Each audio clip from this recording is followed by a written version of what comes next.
Buscou-me com ternura, Jesus, o bom pastor. Achou-me na miséria, salvou-me com amor. Quem poderia demonstrar por mim amor tão singular? Oh, que amor glorioso, preço doloroso, Cristo lá na cruz por mim pagou, sua imensa graça demonstrou.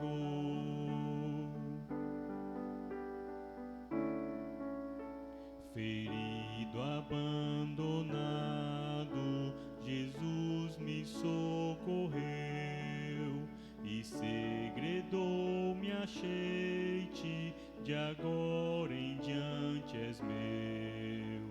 Tão meiga voz jamais ouvi, prazer maior jamais senti.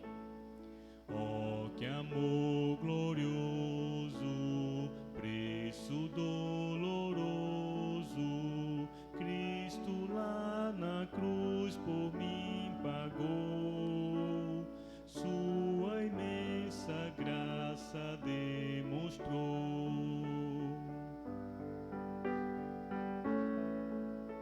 Então agradecido, seu rosto a contemplar, recorda as muitas bênçãos do seu amor sem par. Louvor e glória, adoração, tributa-lhe meu coração. Oh, que amor glorioso, preço doloroso, Cristo lá na cruz por mim pagou, sua imensa graça demonstrou.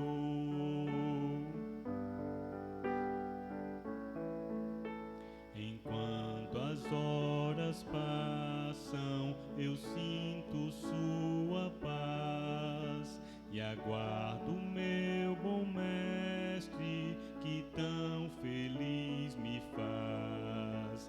Jesus a mim virá buscar e então com ele irei morar. Oh, que amor glorioso, preço doloroso, Cristo lá na cruz por mim pagou, sua imensa graça demonstrou.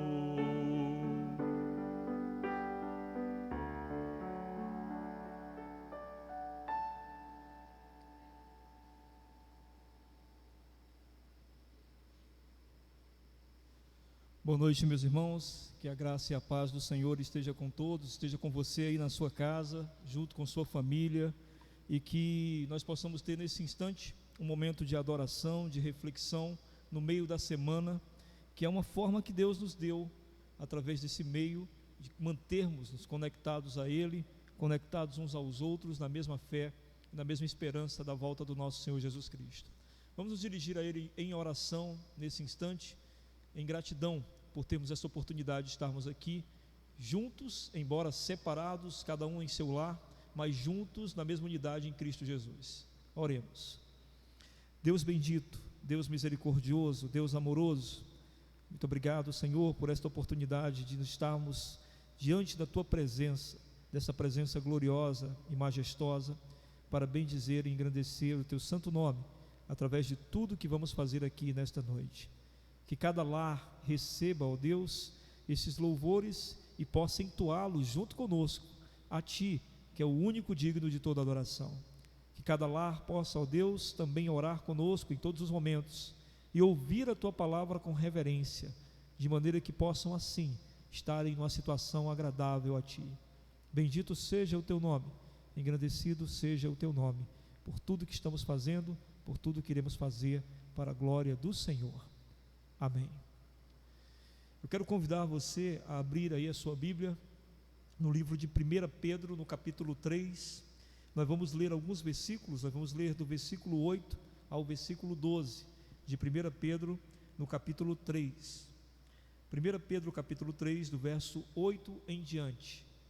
Diz assim a palavra do Senhor: Finalmente, sede todos de igual ânimo, compadecidos, fraternalmente amigos, misericordiosos, humildes, não pagando mal por mal ou injúria por injúria, antes, pelo contrário, bendizendo, pois para isto mesmo fostes chamados, a fim de receberdes bênção por herança.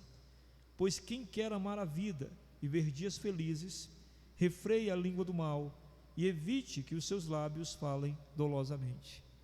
Aparte-se do mal, pratique o que é bom, busque a paz e empenhe-se por alcançá-la, porque os olhos do Senhor repousam sobre os justos e os seus ouvidos estão abertos às suas súplicas, mas o rosto do Senhor está contra aqueles que praticam males.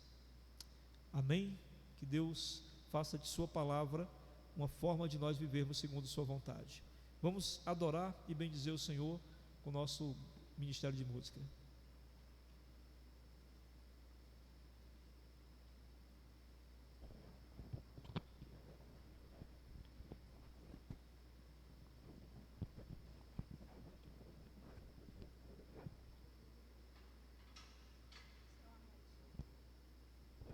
Oi, som.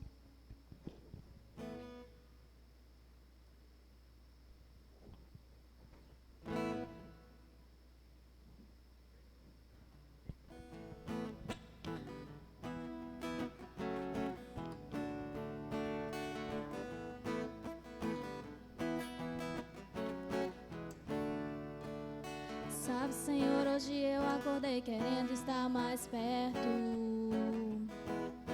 Sabe, Senhor, eu acordei querendo ter por certo.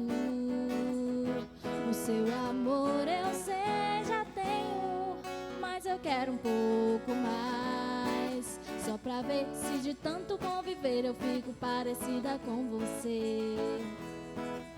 Sabe, Senhor, ultimamente aqui tem sido complicado.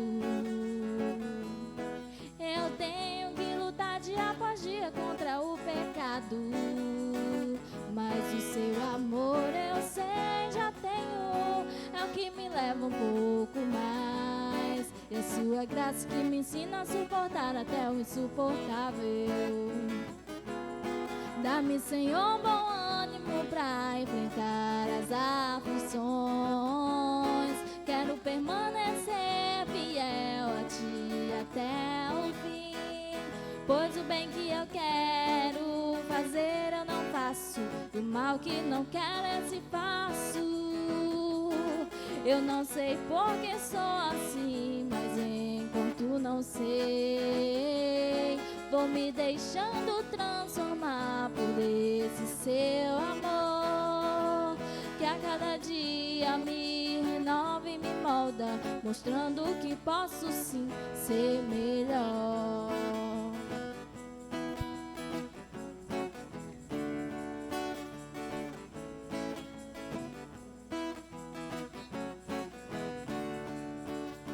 Sabe, Senhor, ultimamente aqui tem sido complicado.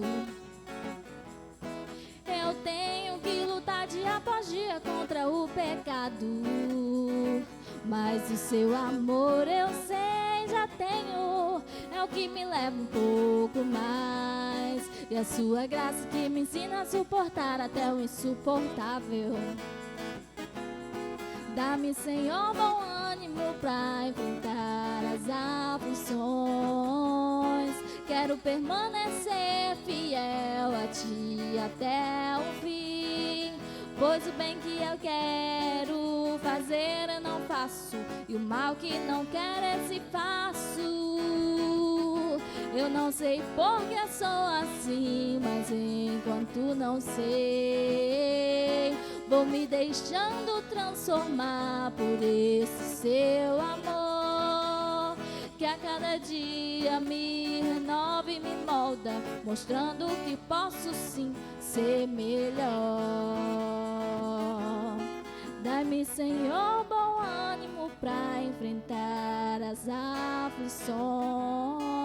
Quero permanecer fiel a Ti até o fim, pra que naquele dia eu te encontre e te abrace e mostre o que o Seu amor fez por mim.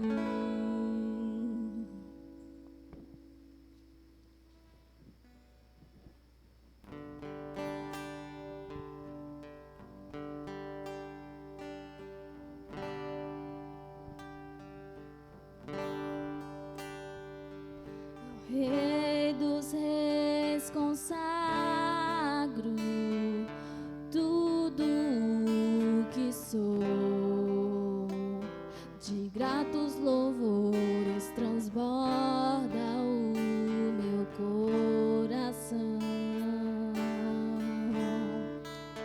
A minha vida eu entrego nas Tuas mãos, meu Senhor,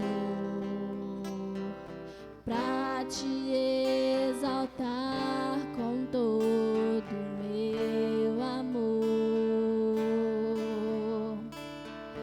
Eu Te louvarei conforme a Tua justiça e cantarei louvores, pois Tu és Altíssimo. Celebrarei a Ti, ó Deus, com meu viver. Cantarei e contarei as Tuas obras, pois por Tuas mãos foram criados terra, céu e mar e todo ser que neles há. Toda Deus celebra a Ti com cântico de júbilo, pois Tu és o Deus Criador. Celebrarei a Ti, ó Deus, com meu viver. Cantarei e contarei as Tuas obras, pois por Tuas mãos foram criados terra, céu e mar e todo ser que neles há.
Amém, meus irmãos. Deixa eu passar para vocês a nossa programação da semana, programação online. Na terça-feira, nós temos a nossa escola bíblica online. Ela acontece no Instagram, na conta do grupo da escola bíblica, Escola Bíblica PIB. Se você não segue ainda essa página lá no Instagram, Escola Bíblica PIB, lá nós estamos tendo o nosso curso. E atualmente estamos falando sobre as bem-aventuranças, a rota da felicidade. Então acompanhe as aulas lá, toda terça-feira às 21 horas, no perfil Escola Bíblica PIB. Na quarta-feira nós temos aqui o nosso culto de oração e doutrina, a doutrina que você vai ver daqui a pouco, e a oração é após o culto. Nós temos um grupo no Google Meet, você pode pedir esse link ao pessoal das mídias da igreja e você participar do culto, aliás, participar da oração, tá certo? Por meio desse grupo no Google Meet, logo após o nosso culto aqui de oração e doutrina. Na quinta-feira nós temos Lendo a Bíblia com o Pastor, no perfil da nossa igreja, a PIB Planalto Calcaia, no Instagram, às 21 horas também. Nós estamos lendo o livro de Romanos e você pode acompanhar conosco também essa leitura. No sábado, nós geralmente temos o grupo de comunhão dos adolescentes, 4h30 da tarde, também online, também no perfil da PIB Planalto Calcaia. Então, essas são algumas das coisas que nós realizamos durante a semana, além dos grupos de comunhão da quinta-feira das mulheres, também às 19h30, dos homens na segunda-feira, também 19h30, tudo no Google Meet, tudo online, e você pode acompanhar tudo isso durante a semana, tá certo? Quanto à oferta, você que não pode ainda vir aos cultos, você pode ofertar por meio da conta da igreja, sempre no final do culto é colocado para vocês a conta da igreja, para que você possa ajudar ainda ofertando e com seus dízimos também.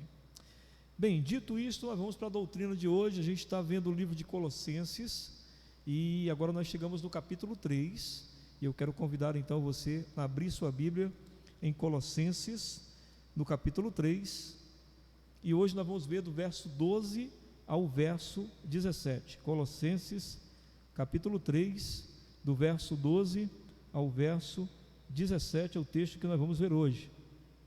Então queria convidar você a abrir sua Bíblia e nós vamos fazer a leitura desse texto,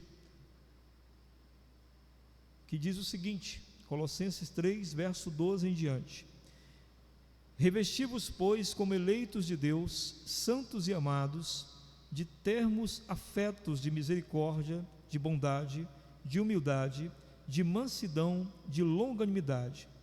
Suportai-vos uns aos outros, perdoai-vos mutuamente, caso alguém tenha motivo de queixa contra outrem, assim como o Senhor vos perdoou, assim também perdoai vós. Acima de tudo isto, porém, esteja o amor, que é o vínculo da perfeição. Seja a paz de Cristo o árbitro em vosso coração. Assim também, como foste chamados em um só corpo, e sede agradecidos. Habite ricamente em vós a palavra de Cristo. Instruí-vos e aconselhai-vos mutuamente em toda a sabedoria, louvando a Deus com salmos e hinos e cânticos espirituais, com gratidão em vosso coração. E tudo o que fizerdes, seja em palavra, seja em ação, fazei-o em nome do Senhor Jesus, dando por ele graças a Deus Pai. Vamos orar, vamos pedir ao Senhor que sua graça e misericórdia recaiam sobre nós nesse instante e nós possamos entender sua palavra. Senhor Deus e Pai, muito obrigado por esta oportunidade que temos de abrir a tua palavra, ler a tua palavra, entendê-la conforme a tua graça. Ajuda cada um que está ouvindo nesse instante esta mensagem a poder recebê-la de bom grado e assim ser transformado por meio dela. Derrama sobre nós nesse instante o teu Espírito, que ele nos dê discernimento, entendimento, inteligência e sabedoria, para que possamos compreender as tuas verdades. Em nome e por amor de Jesus, nós te oramos e te agradecemos. Amém. Meus irmãos, nós vamos falar hoje sobre a unidade da igreja, sobre a importância da unidade da igreja, e Paulo começa esse assunto aqui a partir do verso 12. Nós sabemos que no mundo, como é que funcionam as coisas? Para as pessoas manterem-se unidas, elas, na maioria das vezes, elas necessitam de regulamentos, de regras, de estatutos, de normas. Essas normas, esses regulamentos, eles servem para que as pessoas se mantenham dentro de um grupo. Se a pessoa fere um desses regulamentos, se a pessoa fere uma dessas normas, imediatamente ela é convidada a se retirar do grupo, a não fazer mais parte do grupo em que ela adentrou, porque aceitou antes, previamente, os estatutos, as normas, os regulamentos e as regras. Na igreja não funciona bem assim. É lógico que nós sabemos que na igreja, quando alguém não segue o mesmo caminho, a mesma rota, o mesmo regulamento, digamos assim, essa pessoa também é convidada a não fazer parte da igreja. Nós já vimos isso, por exemplo, em 1 Coríntios capítulo 5, quando o apóstolo Paulo diz, que aquele que estava em pecado terrível, de ter ficado com a mulher do próprio pai, devia imediatamente ser afastado da igreja. A gente entende isso. Mateus 18, Jesus também fala sobre isso, Ele fala sobre aqueles que devem ser admoestados quando estiverem cometendo pecado, e uma vez que não reconheçam seus pecados, não os confessem diante da igreja, devem também ser afastados. Mas a questão aqui não é bem essa de que a pessoa que não corresponde ao que o grupo quer seja afastada, mas a igreja, ela assume uma responsabilidade diferente. É que cada um de nós deve fazer sua parte para manter a unidade. Ou seja, na igreja nós temos uma responsabilidade sobre os nossos irmãos, para que eles se mantenham dentro da comunidade, para que eles se mantenham dentro da igreja. Há uma responsabilidade deles em seguirem os caminhos do Senhor, e há uma responsabilidade nossa para que eles se mantenham dentro dos caminhos do Senhor. Então, o grupo que nós chamamos de igreja, a comunidade que nós chamamos de igreja, é diferente de qualquer outro grupo que você possa imaginar nesse mundo. Porque os grupos que nós imaginamos e pensamos neste mundo são grupos, repito, que quando se ferem normas e regras, você está fora. Na igreja, antes de se ferir normas e regras, é necessário que eu assuma uma responsabilidade sobre o meu irmão, para que eu não seja o meio pelo qual ele quis sair do grupo. Ou seja, a igreja é um lugar onde nós não queremos que as pessoas saiam do grupo simplesmente porque não se sentiram adequadas ao grupo. Elas são convidadas a sair se elas estiverem totalmente contrárias ao que o grupo acredita, mas nós não queremos que elas saiam simplesmente porque o grupo não soube conviver com elas. Ou seja, a nossa luta como cristãos é nós aprendermos a convivermos uns com os outros. E daí a gente vai ver no texto o que o apóstolo Paulo fala sobre essa convivência, essa responsabilidade que eu tenho sobre o meu irmão dentro dessa condição de convivência. E a gente entende que a igreja é um milagre de convivência, porque os seres humanos em si não sabem conviver. A questão do pecado, a questão do egoísmo, das vaidades, do orgulho, faz com que o ser humano não consiga conviver por muito tempo, junto, em grupo. É por isso que a gente tem tanta dificuldade de viver em sociedade, porque há ali o pecado do egoísmo, há ali o pecado do orgulho, da vaidade, onde todos querem se sobressair. E é por isso que a igreja, se manter unida, se manter em unidade, é um grande milagre, e há uma atuação poderosa do nosso Senhor Jesus Cristo nisso, e é o que a gente vai entender de acordo com o texto. No verso 12, a gente vê que o apóstolo Paulo diz o seguinte: revesti-vos, pois, como eleitos de Deus, santos e amados, de temor, de termos afetos, de misericórdia, de bondade, de humildade, de mansidão e de longanimidade. Esses atributos que Paulo pede que nós, como eleitos de Deus, como escolhidos por Deus para fazer parte da igreja, para fazer parte do corpo de Cristo, para fazer parte da família de Deus, esses atributos que ele cita aqui, que nós devemos nos revertir, são, se você prestar atenção, atributos de Cristo. Porque anteriormente, na mensagem da quarta-feira passada, eu falei sobre isso, de nós tirarmos a velha roupa do pecado e nos revestirmos de Cristo, nos vestirmos da nova roupa em Cristo. E aqui ele fala exatamente disso. Esses atributos dos quais ele quer que nós nos revistamos são atributos do Senhor Jesus: misericórdia, bondade, humildade, mansidão e longanimidade. Ou seja, o revestimento dos atributos de Cristo é fundamental para a promoção da unidade da igreja. Se a igreja quer ter unidade, a primeira coisa que tem que acontecer é que os membros desta igreja devem estar revestidos de Cristo, de maneira que essas pessoas se encontrem com misericórdia, bondade, humildade, mansidão e longanimidade na semelhança de Cristo. Nos versos 13 e 14 ele diz: suportai-vos uns aos outros, perdoai-vos mutuamente, caso alguém tenha motivo de queixa contra outro. Assim como o Senhor vos perdoou, assim também perdoai vós. Acima de tudo isso, porém, esteja o amor, que é o vínculo da perfeição. Então Paulo vai falar sobre suportar, o termo grego significa carregar, carreguem uns aos outros. Depois ele fala sobre a questão do perdão mútuo, que é importantíssimo para se estabelecer uma relação de unidade. E ele diz que tudo isso deve ser vinculado ao perdão que recebemos, e acima de tudo deve estar o amor, que, segundo ele diz aqui, é o vínculo que nos faz perfeitos diante do outro. Ou seja, o ponto aqui é a perseverança na unidade, ela só pode acontecer por meio do amor de Cristo que está em nós. Verso 15, ele diz: seja a paz de Cristo o árbitro em vosso coração, a qual também fostes chamados em um só corpo, e sede agradecidos. Agora Paulo fala que a paz de Cristo é que deve arbitrar o nosso coração, que deve direcionar o nosso coração, que deve julgar as nossas atitudes. Nós devemos então sempre julgar as nossas atitudes a partir do seguinte princípio: eu sinto paz fazendo isso, eu sinto paz me comportando assim. É isso que deve direcionar o nosso comportamento uns com os outros. No verso 16 ele diz: habite ricamente em vós a palavra de Cristo, instruí-vos e aconselhai-vos mutuamente em toda sabedoria, louvando a Deus com salmos, hinos e cânticos espirituais, com gratidão em vosso coração. Aqui Paulo vai dizer que a palavra de Cristo é o centro da comunidade e da unidade da comunidade. A palavra de Cristo, ela deve habitar ricamente em nós, de maneira que nós possamos nos instruir uns aos outros por meio da palavra, nós possamos nos aconselhar mutuamente por meio da palavra, e ela também gere em nós o sentido de gratidão e adoração no vínculo da unidade que temos uns com os outros. Daí porque ele diz que a palavra deve nos encher tanto, que nós devemos crescer em sabedoria, louvarmos a Deus com hinos, cânticos espirituais. Aqui provavelmente Paulo citou cânticos espirituais, que eram cânticos criados na hora. Existiam os hinos que eram compostos antes, ou seja, os salmos na sua maioria, mas existiam os cânticos espirituais que eram feitos na hora, pela inspiração do momento.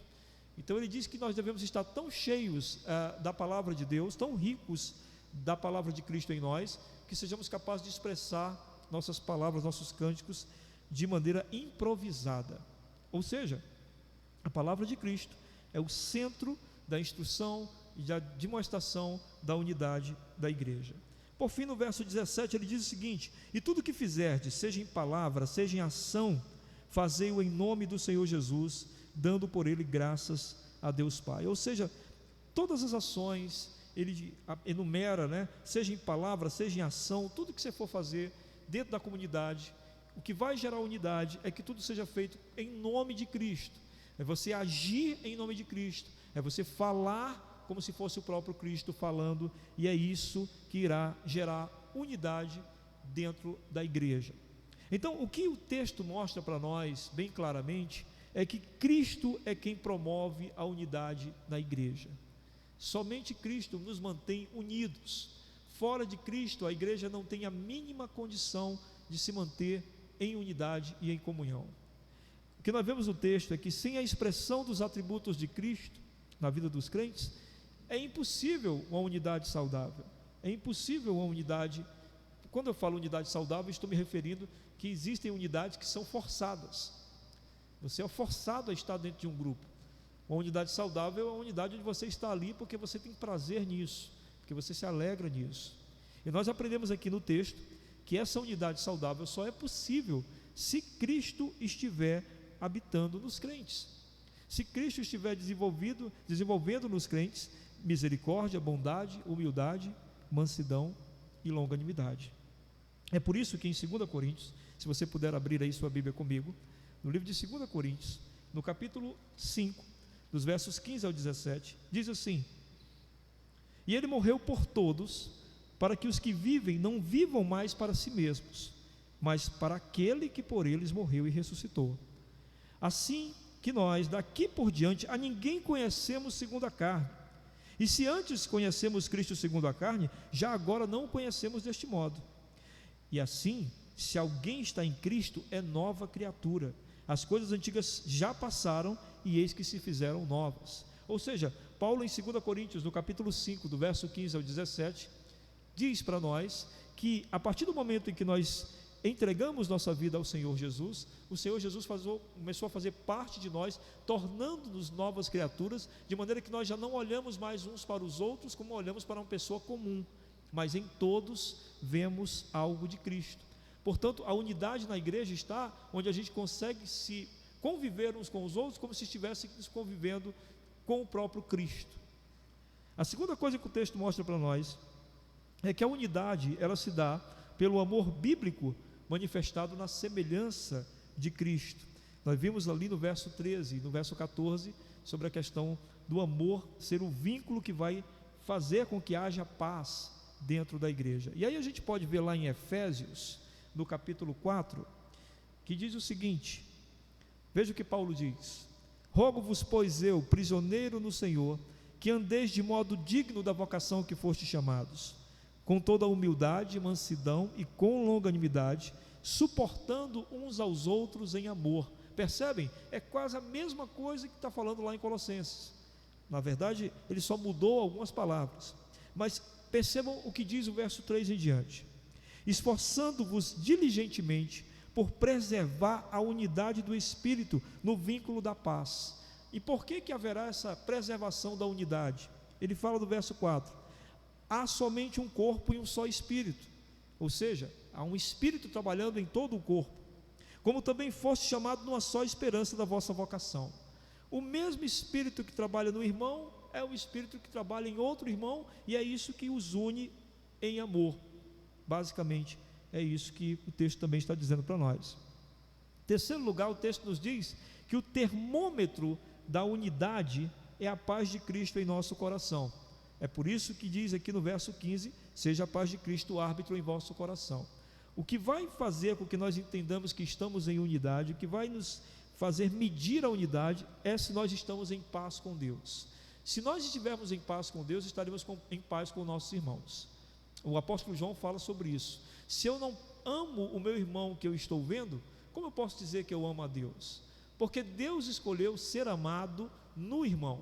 Então nós, quando amamos os nossos irmãos, estamos amando naturalmente ao nosso Deus. Se eu estou em paz com os meus irmãos, eu estou em paz com o meu Deus. Se eu estou em paz com Cristo, eu estou em paz com os meus irmãos. É uma coisa natural, essa coisa acontece de maneira natural dentro do coração de um crente. É como diz lá em Romanos capítulo 12, no verso 17, que nós nunca devemos pagar o mal com o mal, não é? Mas se possível termos paz com todos. E essa possibilidade de paz com todos, ela só acontece porque Cristo está em nós.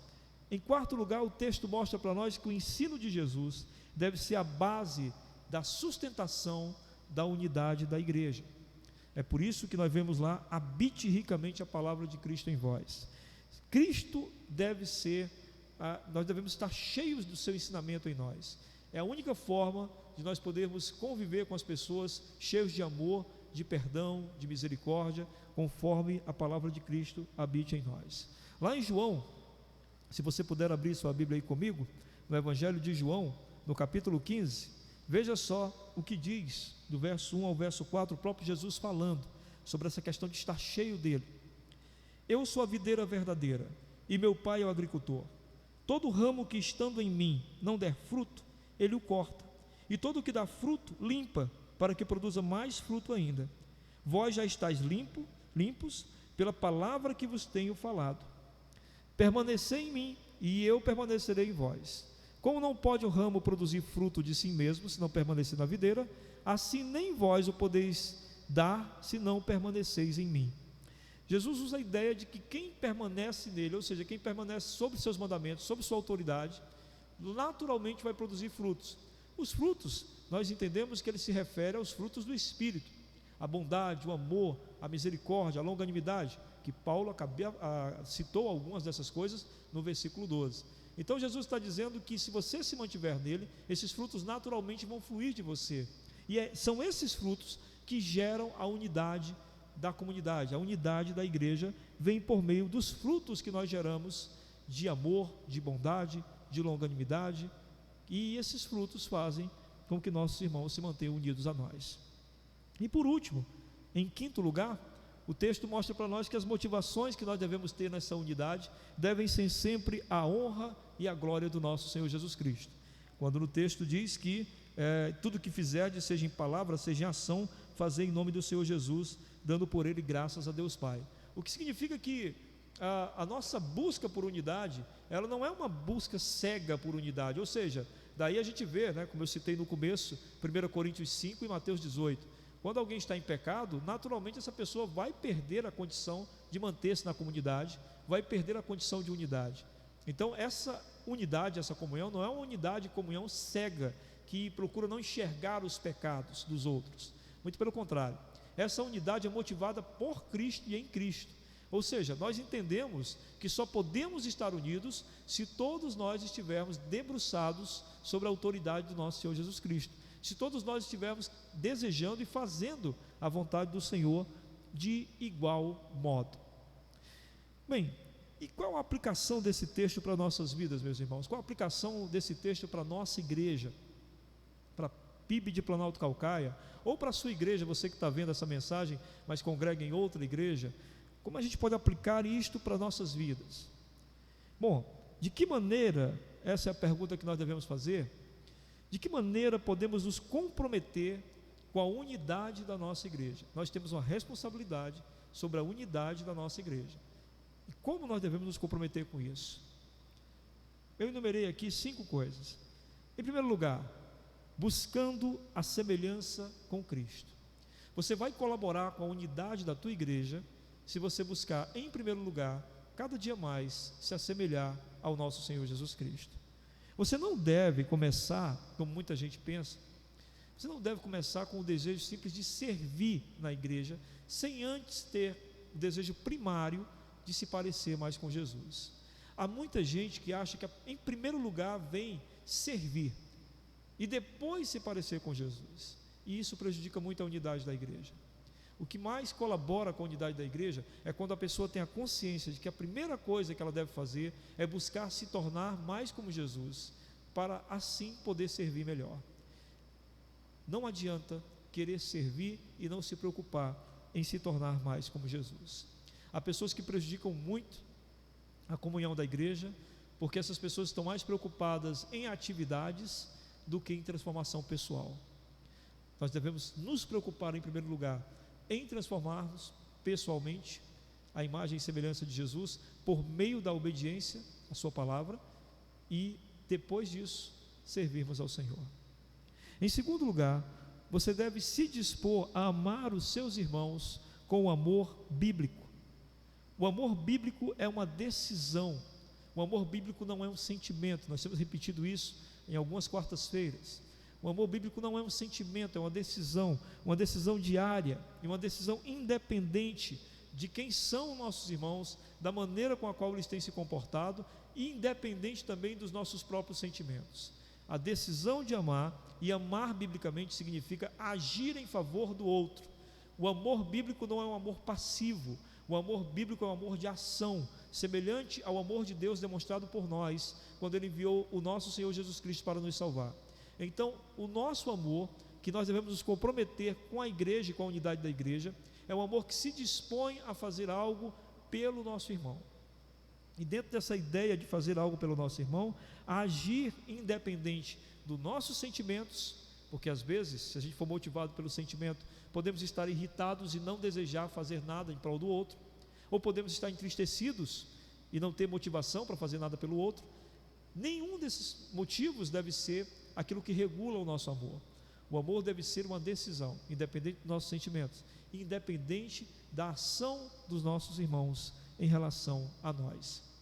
Uma terceira coisa que você deve fazer é medir o seu comportamento pela paz de Cristo. Como é que a gente deve avaliar o nosso comportamento? Nós devemos avaliar se estamos nos comportando bem, se estamos convivendo bem com os nossos irmãos, pela paz que sentimos com Deus. Se estivermos nos sentindo bem, em paz com Deus, é sinal de que estamos fazendo a coisa certa. Mas se por algum motivo há algum peso em nossa consciência, há algum peso em nossa alma, e achamos que algum tipo de comportamento não está correspondendo, porque não temos paz com Deus, imediatamente devemos regular isso, consertar isso. É a paz com Deus que deve ser o árbitro do nosso coração. Em quarto lugar, você deve procurar tornar-se mais sábio pelo comprometimento com a palavra de Cristo. A palavra é que deve nos modelar, a gente precisa ser modelado por ela, ser trabalhado por ela. A gente deve começar a buscar pensar biblicamente.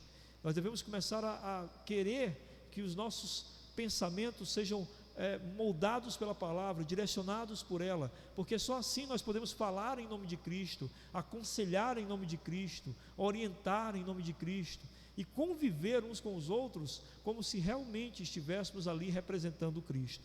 É por meio da palavra e da obediência a ela que nós vamos ser modelados, como dizia C.S. Lewis, em pequenos cristos que vão se congratular ou se ajudar mutuamente. E em quinto lugar, você deve ter uma motivação, e a sua motivação máxima é revelar a Jesus Cristo no meio da comunidade, por meio das suas atitudes, por meio da tua obediência, por meio do teu cuidado com o teu irmão. Você deve manifestar Jesus, de maneira que seus irmãos olhem para você e vejam que Jesus está ali, sendo representado e manifestado, e eles glorifiquem a Deus, porque eles têm percebido Cristo na sua vida. Pois bem, meus irmãos, esse é o caminho que devemos seguir na responsabilidade que nós devemos ter com a unidade da nossa igreja, com a comunhão da nossa igreja. E eu gostaria de concluir e trazendo alguns questionamentos para você, para que você possa meditar e pensar um pouco sobre a tua responsabilidade, sobre a comunhão da nossa igreja, sobre a unidade da nossa igreja. Examine se você tem colocado a ação antes da transformação.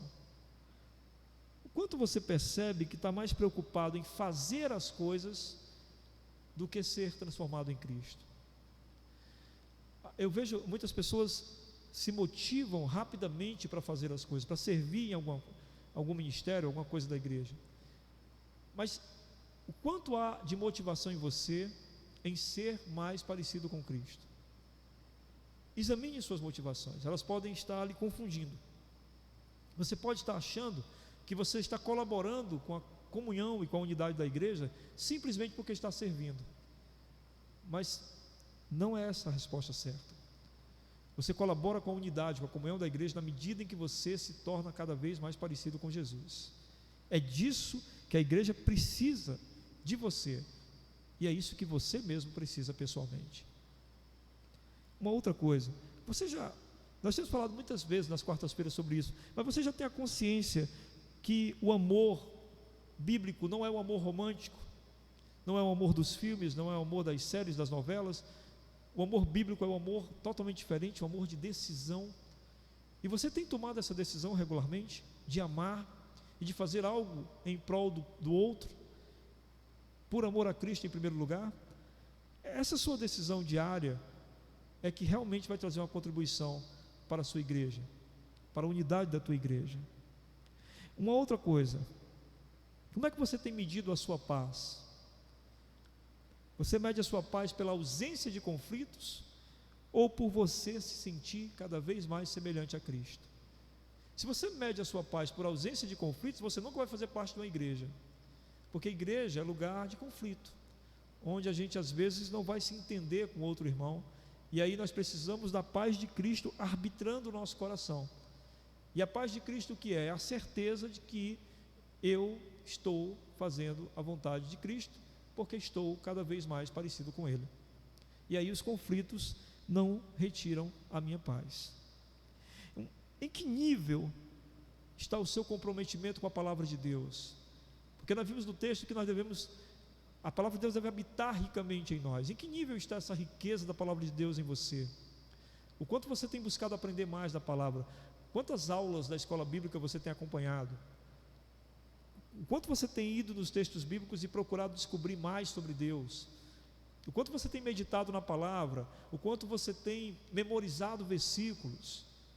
Quanto você tem buscado enriquecer-se da palavra? Sem esse enriquecimento, é impossível que você colabore com a unidade da igreja, porque é impossível que você comece a pensar como Jesus se você não conhece a mente de Cristo, que é revelada parcialmente por meio das Escrituras. E por fim, analise seu objetivo. Qual é o objetivo realmente que você tem em fazer parte de uma igreja? Porque a Bíblia diz que o objetivo deveria ser de nós suportarmos uns aos outros, carregarmos uns aos outros, ampararmos uns aos outros, de vivermos como família em unidade e em amor. Ou seja, o objetivo de ser igreja e de participar de uma igreja é se tornar como Jesus, porque foi isso que Jesus fez enquanto esteve entre nós. Se o seu objetivo é esse, então, que bom, desenvolva-o, cresça mais nisso. Mas se não é preciso que você refaça na tua mente o que significa fazer parte de uma igreja. Vamos orar por isso. Vamos pedir que o Senhor nos dê, por sua graça, misericórdia e entendimento maior sobre essa condição que nós temos de manter a unidade da igreja. Ore comigo, por favor. Senhor, muito obrigado, porque nós hoje podemos compreender mais a nossa responsabilidade sobre a unidade e a comunhão da tua igreja. Sabemos que cada um de nós tem um papel fundamental nisso. Não nos deixa, ó Deus, jamais nos isentar da nossa parte, da parte que nos cabe, pois o Senhor nos dá condições para isso, para sermos um, como tu desejas que sejamos. Que assim seja, com cada um que ouviu esta mensagem, que cada um possa fazer a sua parte para a glória do teu nome. Em nome de Jesus te agradecemos. Amém. Amém, meus irmãos, que Deus os abençoe. Logo após nós temos o nosso grupo de oração no Google Meet, que você possa participar desse momento, e na próxima quarta-feira nós continuamos adorando ao Senhor e ouvindo mais de sua palavra no livro de Colossenses. Deus abençoe a todos, fiquem na graça e na paz do nosso Senhor Jesus Cristo.